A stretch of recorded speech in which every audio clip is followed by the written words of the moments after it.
সবাইকে বানিয়ার পাঠশালা C programming ল্যাঙ্গুয়েজের video tutorial কোর্সে আবারও স্বাগতম। আজকে আমরা শিখব যে কি করে দুইটা ভ্যালু ডিক্লেয়ার করতে হয়, মানে কি করে দুইটা ভেরিয়েবল ডিক্লেয়ার করতে হয়, তার ভিতরে দুইটা ভ্যালু রিড করতে হয় এবং সেই দুইটা ভ্যালুকে প্রিন্ট করতে হয়। গত পর্বে আমরা যেটা দেখেছিলাম সেটা হলো কি করে অ্যাক্টিভ ভ্যারিয়েবল ডিক্লেয়ার করতে এবং অ্যাক্টিভ ভ্যালু স্ক্যান করতে এবং অ্যাক্টিভ ভ্যালু আউটপুট দেখাতে হয়। চলুন তাহলে আজকে দেখি দুইটা ভেরিয়েবল কিভাবে ডিক্লেয়ার করতে হবে এবং দুইটা ভ্যালু কি করে স্ক্যান করতে হবে। এর জন্য আমরা যেটা করব, কোড ব্লকসটি ওপেন করে ফেলবো, তারপর ফাইলে ক্লিক করে নিউ এমটি ফাইল সিলেক্ট করব, তারপর আমরা আগে সেভ করে নেব। ফাইলে ক্লিক করে সেভ অ্যাজ আমরা একটি নাম দেব আমাদের ফাইলের, ভেরিয়েবল নাম দিলাম, সাপোজ ভেরিয়েবল আর এক্সটেনশন নেম মানে ডটের পরে সি থাকবে, সেভ করলাম। ওকে, এখন আমরা যেটা করব লিখব structure include stdio dot h int main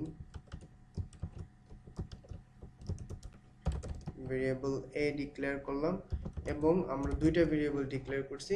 suppose আমাদের ডেটা টাইপস হচ্ছে ইন্টিজার টাইপের, আমরা দুইটা ভেরিয়েবল ডিক্লেয়ার করলাম এবং দুইটা ভ্যালু স্ক্যান করব আমরা %d। আর মেমোরি অ্যালোকেশনের জন্য আমাদের ইউজ করতে হয় এম্পারসেন্ড সাইন। আমি কার মেমোরি অ্যালোকেশন করতে চাচ্ছি? a ভেরিয়েবলের। ওকে, অ্যালোকেশন করলাম। দেন আমরা যেটা করব, আমাদের দ্বিতীয় ভ্যালুটি স্ক্যান করব কিবোর্ড থেকে, এম্পারসেন্ড সাইন b। ওকে, আমরা দুইটা ভ্যালু এবার প্রিন্ট করে দেব। প্রথম ভ্যালুটি প্রিন্ট করব %d।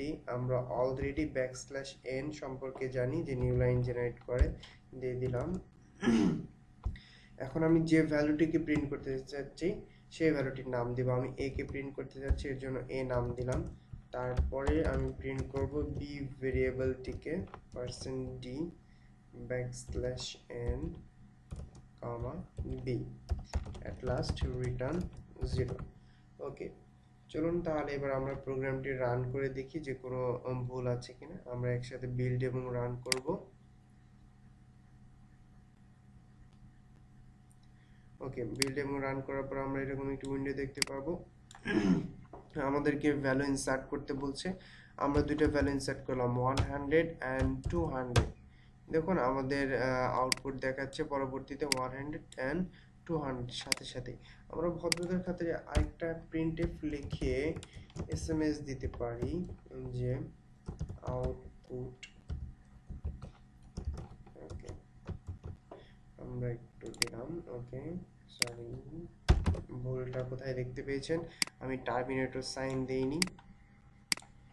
ওকে, এবার আমরা দিলাম 100 200। দেখুন আউটপুট 100 and 200। ওকে, এই কাজটা একটু লং টার্ম, আমরা এটাকে একটু শর্ট করব। যেহেতু ওই দুইটার টাইপ সেম, ইন্টিজার টাইপ, এই জন্য আমরা কি করব, একটা কমা অপারেটর ইউজ করে a, b লিখে দেব, তাহলে আমাকে পরবর্তীতে এটা লিখতে হচ্ছে না। এবং স্ক্যানএফ, যেহেতু আমি ইন্টিজার টাইপের ডাটাই রিড করছি, যে কোনো টাইপের ডাটা রিড করি না কেন, আমরা একটু শর্টকাটে লিখতে পারি। যেমন আমরা কি করব, কয়টা ভ্যালু রিড করব? দুইটা ভ্যালু, এর জন্য আমরা %d লিখব দুইটা, এবং দুইটাই হচ্ছে ইন্টিজার টাইপের। তারপর আমরা কমা অপারেটর দিয়ে আবার লিখব এম্পারসেন্ড সাইন b। এক্স্যাক্টলি, আপনি ঠিকই ভেবেছেন এভাবে।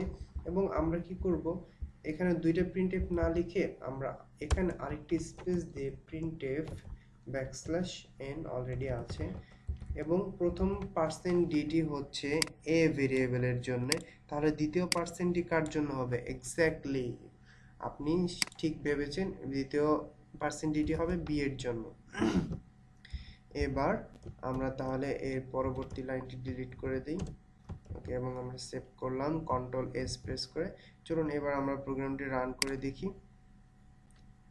100 and 200, দেখুন আমাদের আউটপুট চলে আসছে 100 এবং 200। সো কিভাবে, এবার আপনারা বুঝতে পারলেন যে কিভাবে দুইটা ভেরিয়েবল ডিক্লেয়ার করতে হবে এবং দুইটা ভ্যালু স্ক্যান করতে হবে এবং সেই দুইটা ভ্যালুকে প্রিন্ট করতে হবে।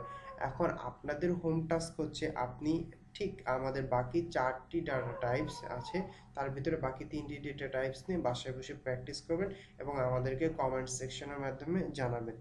ওকে, পরবর্তী ভিডিও টিউটোরিয়ালের আগ পর্যন্ত সবাই ভালো থাকবেন, সুস্থ থাকবেন। আবারও পরবর্তী ভিডিও টিউটোরিয়ালে দেখা হবে। ধন্যবাদ সবাইকে।